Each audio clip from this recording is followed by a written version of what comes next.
Shalom tout le monde, shalom peuple de Dieu.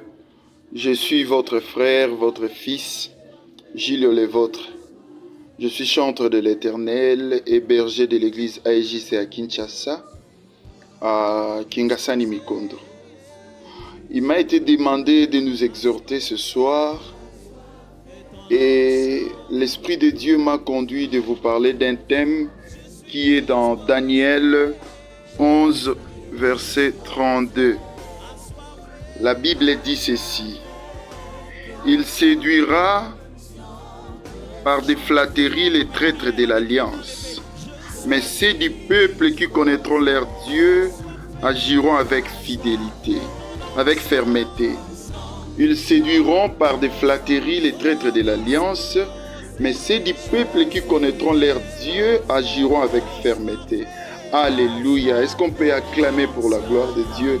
Juste en lisant ce verset, si vous avez l'Esprit de Dieu, vous comprendrez que ce verset est très prophétique. Est-ce que tu peux acclamer? J'aimerais que tu acclames pour la gloire de Dieu. Tu ne le fais pas pour moi qui prêche, mais tu le fais pour la gloire de Dieu. Arrêtez-vous, je ne sais pas ce que vous faites maintenant, mais je vous prie, est-ce qu'il y a moyen de cesser et d'acclamer pour la gloire de Dieu? Car notre Dieu siège au milieu des acclamations de son peuple. Notre Dieu aime être acclamé. Tes acclamations attirent une atmosphère de gloire. Tes acclamations attirent une atmosphère de gloire et de paix. Est-ce que tu peux commencer à acclamer? Acclamer pour que la gloire de Dieu t'entoure. Acclamer pour que l'armée céleste descende. J'aimerais que tu le fasses. Acclamons. Est-ce que tu peux ajouter encore de feu, et ajouter des emojis, des sticks de feu? Est-ce que tu peux le faire maintenant? C'est pour la gloire de Dieu. Peuple de Dieu, c'est l'œuvre de la croix qui nous unit avec le Père. C'est l'œuvre de la croix qui est l'alliance parfaite entre l'homme et Dieu. Nous sommes chrétiens à cause de la croix. Nous nous appelons fils de Dieu à cause de la croix. Nous sommes sauvés par la croix. Et aujourd'hui, il y a des gens qui se proclament ennemis de la croix. Il y a même des doctrines qui sortent chaque jour qui sont contre la croix. Il y a même des doctrines qui nient catégoriquement l'œuvre de la croix. Et ces doctrines-là sortent de la séduction. Les diables séduisent. Les diables séduisent les hommes de Dieu. Beaucoup aujourd'hui parmi nous rentrent dans les cabales juives. Beaucoup aujourd'hui sont dans la franc-maçon. Beaucoup aujourd'hui parmi nous retournent dans des pratiques occultes, dans des pratiques catholiques que nous avons rejetées au début de la foi. Ils sont séduits par le matériel, ils sont séduits par ce qu'ils voient, ils sont séduits même par la manière de prêcher. Combien des hommes de Dieu sont séduits aujourd'hui?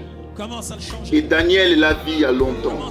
Daniel a déclaré: le diable séduira plusieurs. Il ne va pas séduire ceux qui gardent encore l'alliance. Il ne va pas séduire ceux qui reconnaissent l'œuvre de la croix, mais il va séduire les traîtres de l'alliance. Bien-aimé, je t'exhorte, ne t'éloignez pas de la croix du Christ, qui est la base de notre alliance. Au fur et à mesure que tu t'éloignes de la croix, sache-le que tu te laisses à la merci de la séduction. Au fur et à mesure que tu nies l'œuvre de la croix, au fur et à mesure que tu t'éloignes de l'œuvre de la croix, tu te laisses à la merci du diable. Et il va te flatter jusqu'à ce qu'il va te séduire.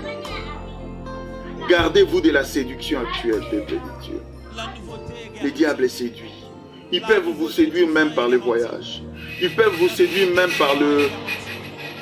par les matériels, les voitures. Même actuellement, la construction des temples, des églises fait partie. La construction des églises fait partie des œuvres de la séduction du diable qui arrache les élus, ceux qui gardent alliance pour les amener vers le diable.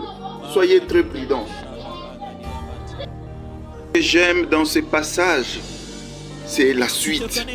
Mais ceux du peuple qui connaîtront leur Dieu agiront avec fermeté. Vous savez, actuellement la tolérance a détruit l'Église.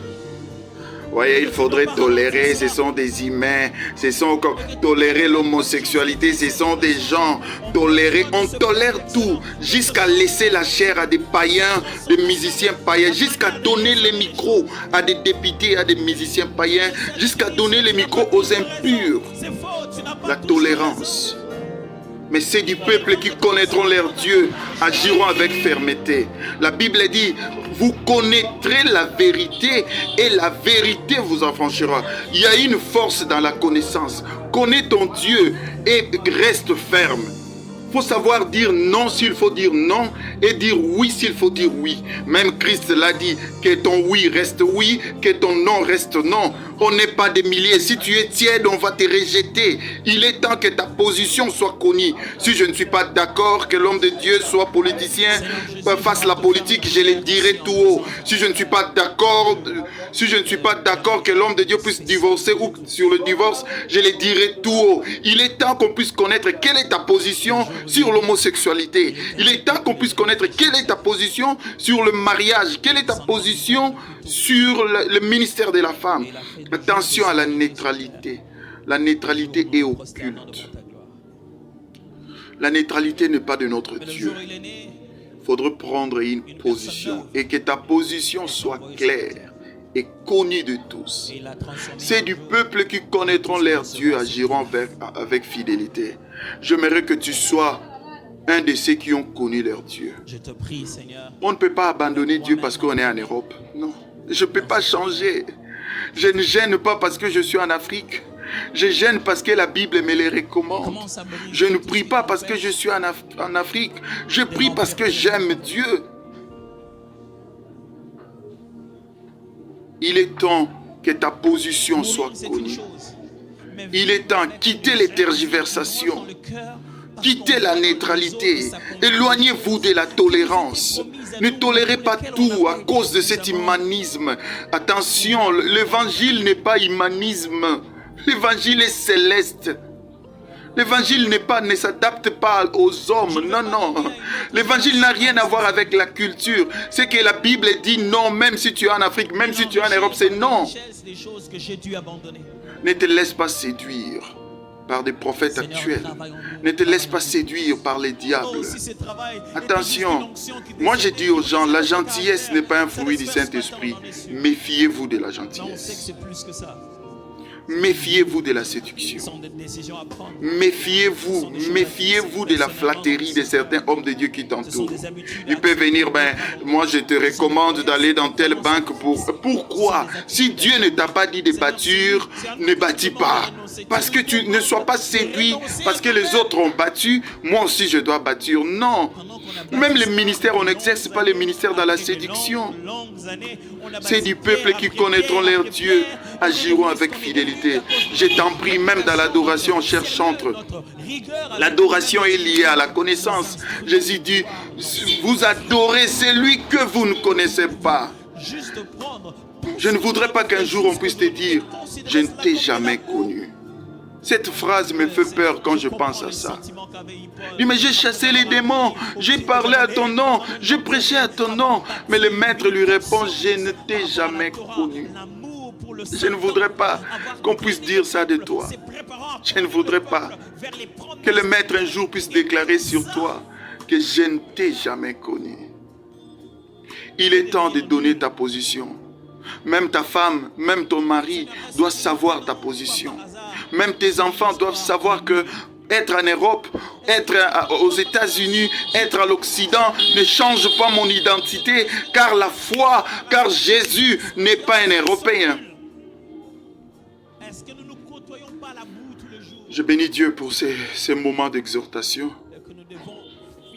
Je vous prie de continuer à méditer sur ces passages. Mais je n'aimerais pas qu'un jour le Maître dise « Je ne t'ai jamais connu ». Que Adonai vous comble. Meilleur vers vous tous. Merci.